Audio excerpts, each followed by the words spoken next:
નમસ્કાર, GS news 24/7 માં આપનું સ્વાગત છે। હવે જોઈએ આજના સમાચાર। માળિયાહાટીના તાલુકાના અમરાપુર ગીર ગામના ધોધમાર વરસાદ। તાલુકા પંચાયતના સદસ્ય વલ્લભભાઈ સરપંચભાઈ ભૈલુભાઈ સોલંકીને જણાવ્યા પ્રમાણે આજે સવારથી ધોધમાર વરસાદ ચાલુ હતો। 5 ઇંચ જેટલો વરસાદ પડ્યો છે। અમરાપુરની નદીમાં ઘોડાપુર આવ્યું છે। પૂરના પાણી અમરાપુરના શમશાનમાં ફરી વળ્યા છે।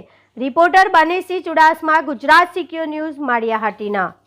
आज रोज अमरा अमरापुर गामनी अंदर हूँ सरपंच श्री भैलुभाई अमरापुर, मारा तालुका पंचायतना सदस्य, अमरा ग्राम पंचायतना सदस्य बपोरे 1 वागे 2 कलाक अविरत पाणी पड़ता 9 થી 10 इंच पाणी पड्યું, જેથી જે નદી નાળાઓના વસ્તાર જે રસ્તાઓના પુલિયા હતા એ પુલિયા બધા તૂટી ગયેલ છે।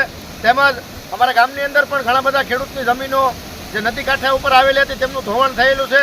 એટલે પ્રતિશ્રી મામલતદાર સાહેબને વિનંતી કે વહેલી તકે આવી અને આનું સર્વે કરે અને ખેડૂતને આનું વળતર ચૂકવવામાં આવે એવી અમારી બધાની માંગ છે। અને આ જે રસ્તાઓ છે વહેલી તકે રિપેરિંગ કરે અને ખેડૂતોને આવવા જવા માટે જે ચાલુ થાય એવી આપ સાહેબને અમે આ માધ્યમથી કહેવા માગીએ કે કાલે બધા ખેડૂતોને પણ વિનંતી, કાલે આપણે આવેદનપત્ર આપવાનું હોય સવારે, તો બધા 9 વાગે બધા બસ સ્ટેન્ડે ભેગા થાય, મોટી સંખ્યામાં આપણે આવેદનપત્ર આપવા જવાનું હોય। તેથી